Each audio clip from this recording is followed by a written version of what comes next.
ನಮ್ಮ ಮೆಟ್ರೋ ಪ್ರಯಾಣಿಕರಿಗೆ ಮತ್ತೆ ಬಿಗ್ ಶಾಕ್ ಎದುರಾಗಿದೆ. ನಮ್ಮ ಮೆಟ್ರೋ ದರ ಮತ್ತೊಮ್ಮೆ ಏರಿಕೆ ಆಗೋದು ಫಿಕ್ಸ್.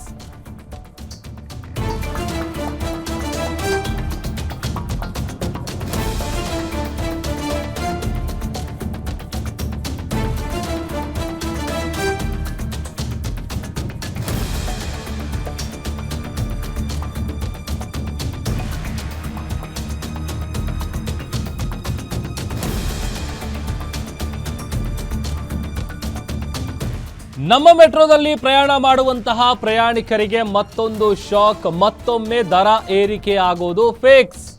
ಮತ್ತೆ ನಮ್ಮ ಮೆಟ್ರೋ ದರ ಏರಿಕೆಗೆ ಮೆಟ್ರೋ ನಿಗಮ ಸೈಲೆಂಟ್ ಆಗಿ ಪ್ಲಾನ್ ಮಾಡ್ಕೊಳ್ತಾ ಇದೆ. ಬೆಂಗಳೂರಿನ ಮೆಟ್ರೋ ಪ್ರಯಾಣಿಕರಿಗೆ ದರ ಏರಿಕೆಯ ಬಿಸಿ ತಟ್ಟೋದು ಗ್ಯಾರಂಟಿ.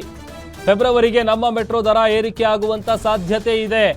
ಕಾಯ್ದೆ ಪ್ರಕಾರ ಪ್ರತಿ ವರ್ಷ ದರ ಏರಿಕೆಯನ್ನ ಮಾಡಬೇಕು, ಆ ಥರದೊಂದು ನಿಯಮ ಇದೆ. ಆದ್ರಿಂದ ಈ ವರ್ಷ ಫೆಬ್ರವರಿಗೆ ದರ ಏರಿಕೆ ಮಾಡುವಂತಹ ಸಾಧ್ಯತೆ ಇದೆ. ಈಗಾಗಲೇ ಪ್ರಸ್ತಾವನೆ ಸಲ್ಲಿಕೆಯನ್ನ ಮಾಡಿದೆ ಮೆಟ್ರೋ ದರ ನಿಗದಿ ಸಮಿತಿ, ಅಂದರೆ FFC ಅಂತ ಏನು ಕರಿತೀವಿ. 2024ರಲ್ಲಿ 71% ದರ ಏರಿಕೆಯನ್ನ ಮಾಡಿ BMRCL ಪ್ರಯಾಣಿಕರ ಕೆಂಗಣ್ಣಿಗೆ ಗುರಿಯಾಗಿತ್ತು. ಈಗ ಹೇಳಿ ಕೇಳಿ ಫೆಬ್ರವರಿ ಬರ್ತಾ ಇದೆ, ಹೆಚ್ಚು ಕಡಿಮೆ ಒಂದು ವರ್ಷ ಆಗ್ತಾ ಬಂತು. 2025ರ ಫೆಬ್ರವರಿ ಸಂದರ್ಭದಲ್ಲಿ BMRCL ಈ ಟಿಕೆಟ್ ಪ್ರೈಸ್ಗಳಲ್ಲಿ ಭಾರಿ ಪ್ರಮಾಣದಲ್ಲಿ ಪರಿಷ್ಕರಣೆ ಮಾಡುವಂಥ ಕೆಲಸ ಆಗಿತ್ತು. ಅದರಲ್ಲೂ ಒಂದಷ್ಟು ರೂಟ್ಗಳಲ್ಲಿ 71% ದರವನ್ನು ಹೆಚ್ಚಿಸಿ ಈಗ ಒಂದು ವರ್ಷ ಆಗ್ತಾ ಇದೆ. ಈ ಹೊತ್ತಲ್ಲಿ BMRCL ಮತ್ತೊಂದು ಶಾಕ್ ಅನ್ನು ಕೊಡೋದಕ್ಕೆ ಮುಂದಾಗಿದೆ.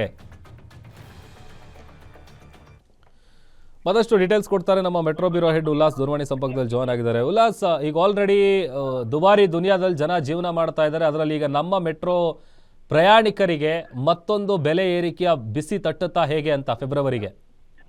ಖಂಡಿತವಾಗ್ಲೂ ಪ್ರಭು, ಮೆಟ್ರೋ ಅಧಿಕಾರಿಗಳು ಮಾಡ್ಕೊಂಡಂತಹ ಒಂದು ನಿಯಮ ಏನು ಅಂತಂದ್ರೆ, ಮೆಟ್ರೋ ರೈಲು ನಿರ್ವಹಣೆ ಕಾಯ್ದೆ 2002ರ ಪ್ರಕಾರ ನಾವು ಪ್ರತಿ ವರ್ಷನೂ ಕೂಡ 5% ಮೆಟ್ರೋ ದರವನ್ನ ಹೆಚ್ಚಳ ಮಾಡಬೇಕು ಅನ್ನುವಂತಹ ಒಂದು ತೀರ್ಮಾನವನ್ನ ಮಾಡ್ತೀವಿ ಅಂತ ಹೇಳಿ ಒಂದು ನಿಯಮವನ್ನು ಮಾಡ್ಕೊಂಡಿದ್ದಾರೆ. ಸೊ ಹೀಗಾಗಿನೇ ಕಳೆದ ವರ್ಷ ಅಂದ್ರೆ 2025ರಲ್ಲಿ ಕಳೆದ 4-5 ವರ್ಷಗಳಿಂದ ಮೆಟ್ರೋ ದರವನ್ನ ಏರಿಕೆ ಮಾಡಿಲ್ಲ ಅಂತ ಹೇಳ್ಬಿಟ್ಟು 71% ಅಂದ್ರೆ ಕೆಲವು ಭಾಗಗಳಲ್ಲಿ 100% ದರವನ್ನ ಏರಿಕೆ ಮಾಡಿತ್ತು. ಸೊ ಸಾಕಷ್ಟು ವಿರೋಧ ವ್ಯಕ್ತವಾದ ಹಿನ್ನೆಲೆಯಲ್ಲಿ ಸ್ವಲ್ಪ ಮಟ್ಟಿಗೆ ಪ್ರಯಾಣ ದರವನ್ನ ಕಡಿಮೆ ಮಾಡುವಂತ ಕೆಲಸವನ್ನ ಮಾಡ್ತು.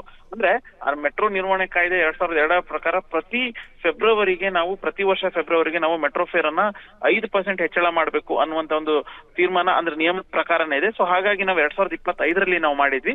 ಈಗ 2026 ಅಂದ್ರೆ ಇನ್ನ ಕೇವಲ 20 ದಿವಸಗಳ ನಂತರ ಮತ್ತೆ ಹೊಸದಾಗಿ ಮೆಟ್ರೋ ಫೇರ್ ಏರಿಕೆ ಆಗುವಂತ ಸಾಧ್ಯತೆಗಳಿದಾವೆ. ಸೊ ನಿಯಮದ ಪ್ರಕಾರ 5% ಹೆಚ್ಚಳ ಆಗ್ಬೋದು ಅನ್ನುವಂಥದ್ದಿದ್ರೆ ಅದು ಎಲ್ಲೋ ಒಂದ್ ಕಡೆ ಪ್ರಯಾಣಿಕರಿಗೆ ಒಂದ್ ರೀತಿ ಆರ್ಥಿಕವಾದಂತ ಹೊರೆ ಅನ್ನುವಂಥದ್ದು. ಯಾಕೆಂತಂದ್ರೆ ಈಗಾಗಲೇ ಕಳೆದ ವರ್ಷ 71% ಜಾಸ್ತಿಯನ್ನ ಮಾಡಿತು.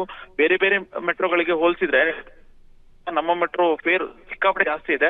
ಸೊ ಕಡಿಮೆ ಮಾಡಬೇಕು ಅಂತೇಳಿ ಸಂಸದ ತೇಜಸ್ವಿ ಸೂರ್ಯನು ಕೂಡ ಒತ್ತಾಯವನ್ನ ಮಾಡಿದ್ರು ಸರ್ಕಾರಕ್ಕಾಗಿರ್ಬೋದು. ಮತ್ತೆ ಸೆಷನ್ ನಲ್ಲೂ ಕೂಡ ಸಂಸತ್ ಅಧಿವೇಶನದಲ್ಲೂ ಕೂಡ ಈ ಬಗ್ಗೆ ಪ್ರಸ್ತಾಪವನ್ನ ಮಾಡಿದ್ರು. ಇದ್ರ ಬೆನ್ನಲ್ಲೇನೆ ಇದೀಗ ಮೆಟ್ರೋ ಅಧಿಕಾರಿಗಳು ಮತ್ತೆ 2026ರಲ್ಲಿ ನಿಯಮದ ಪ್ರಕಾರ ಫೇರ್ ಜಾಸ್ತಿ ಮಾಡಬೇಕು ಅಂತ ಹೇಳಿ ತೀರ್ಮಾನವನ್ನ ಮಾಡಿದ್ದಾರೆ. ಸೊ ಈ ಕುರಿತಂತೆ ಈಗಾಗಲೇ ಚರ್ಚೆಗಳು ನಡೀತಾ ಇದಾವೆ.